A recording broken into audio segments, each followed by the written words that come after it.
வாங்க இன்னைக்கு நாம பார்க்க போறது 19ஆம் நூற்றாண்டுல நடந்த ஒரு முக்கியமான ஆனா நம்மில் பலரும் அதிகம் கேள்விப்படாத ஒரு போரை பத்தி. முதல் ஆங்கிலோ பர்மிய போர். இந்த போர் ஒரு பேரரசோட தலையெழுத்தையே எப்படி மாத்தி போட்டுச்சுன்னு இப்ப நாம விரிவாக பார்க்கலாம். வாங்க இந்த ஒரு நம்பர்ல இருந்து ஆரம்பிக்கலாம். 70%. யோசிச்சு பாருங்க.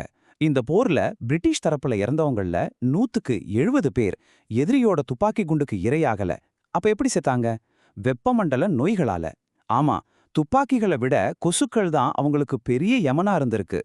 சரி, முதல்ல இந்த சண்டைக்கான களம் எப்படி உருவாச்சுன்னு பார்ப்போம். தென்கிழக்கு ஆசியாவுல ரெண்டு பெரிய சக்திகள், ஒன்னு பிரிட்டிஷ் பேரரசு, இன்னொன்னு பர்மிய பேரரசு. ரெண்டு பேருமே தங்களோட எல்லைகளை விரிவுபடுத்திக்கிட்டே போறாங்க. அப்படி போகும்போது ஒருத்தர் பாதையில இன்னொருத்தர் குறுக்கிடுறாங்க. இது ஒரு தவிர்க்க முடியாத மோதலுக்கு வழிவகுத்துச்சு. இங்க பாருங்க, ரெண்டு பேரோட நோக்கமும் முற்றிலும் வேற வேற. ஒரு பக்கம் பர்மா, அவங்களோட கோன்போங் வம்சம் கிட்டத்தட்ட 75 வருஷமா தொடர் ராணுவ வெற்றிகள்ல இருந்தாங்க. அதனால மேற்கொண்டு தங்களோட ராஜ்யத்தை விரிவுபடுத்தணும்னு நினைச்சாங்க. இன்னொரு பக்கம் பிரிட்டிஷ் கிழக்கிந்திய கம்பெனி, அவங்களோட குறிக்கோள் ரொம்ப தெளிவு. வியாபாரம் தான் முக்கியம், புது சந்தைகளை பிடிக்கணும். கூடவே அவங்களோட போட்டியாளரான பிரெஞ்சுக்காரங்க உள்ள வராம பாத்துக்கணும். இந்த ரெண்டு எதிரெதிரான குறிக்கோள்களும் பிரிட்டிஷ் வங்காளத்தோட எல்லையில சந்திக்கிறப்போ பிரச்சனை வெடிச்சது. இந்த பட்டியலை பாருங்க, எப்படி கொஞ்சம் கொஞ்சமா பிரச்சனை பெருசாச்சுன்னு தெரியும்.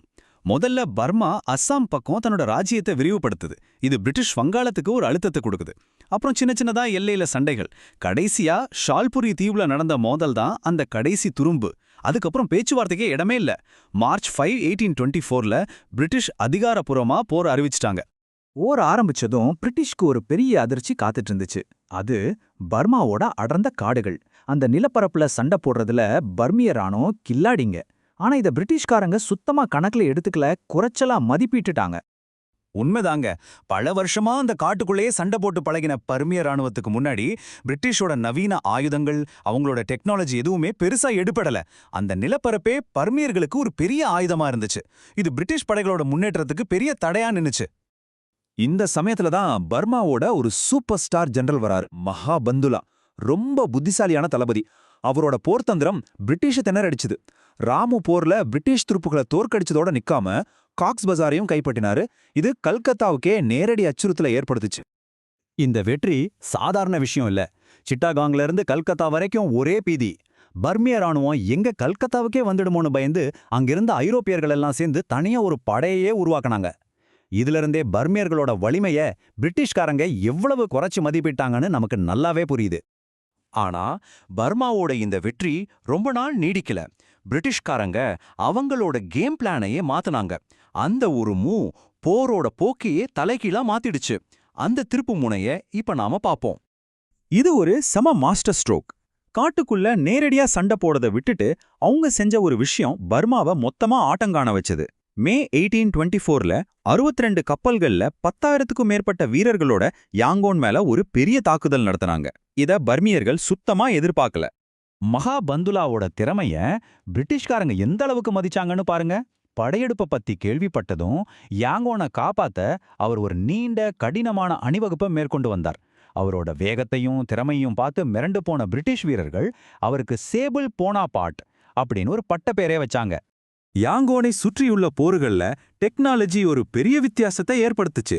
ஒரு பக்கம் பர்மியர்கள் கிட்ட ஈட்டி, வாள், சாதாரண துப்பாக்கிகள்.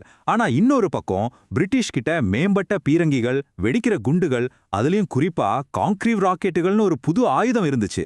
இது பர்மிய படைகளுக்கு பேரழிவை ஏற்படுத்துச்சு. இதுதான் அந்த போரோட ஒரு முக்கியமான திருப்புமுனை. சேபிள் போனபார்ட் என்று அழைக்கப்பட்ட மகாபந்துலாவோட கடைசி போர்.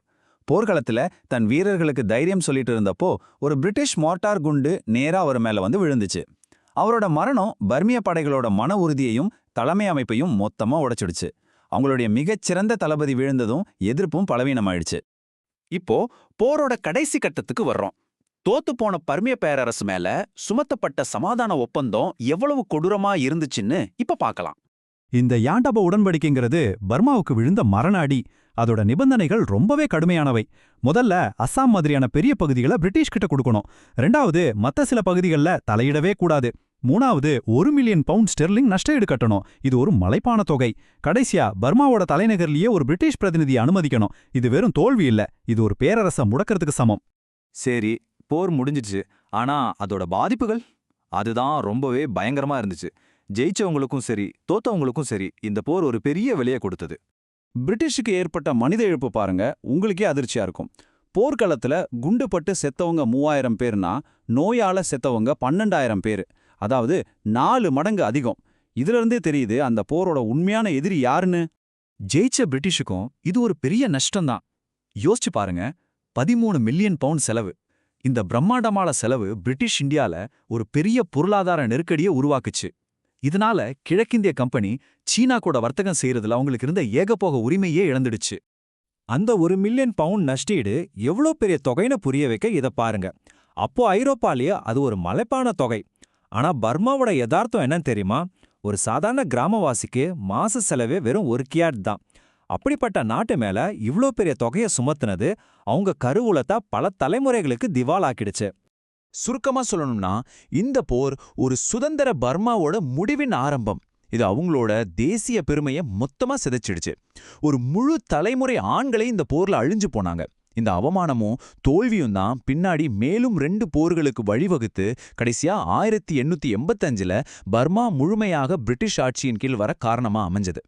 அப்போ 1826லேயே பர்மாவோட தலைவிதி எழுதப்பட்டுடுச்சா? ஒரு போரோட விளைவுகளும் ஒரு ஒப்பந்தத்தோட நிபந்தனைகளும் ஒரு நாட்டோட எதிர்காலத்தையே மாத்தி எழுத முடியுங்கிறதுக்கு இது ஒரு சக்தி வாய்ந்த உதாரணம். இத பத்தி நீங்க என்ன நினைக்கிறீங்க? யோசிச்சு பாருங்க.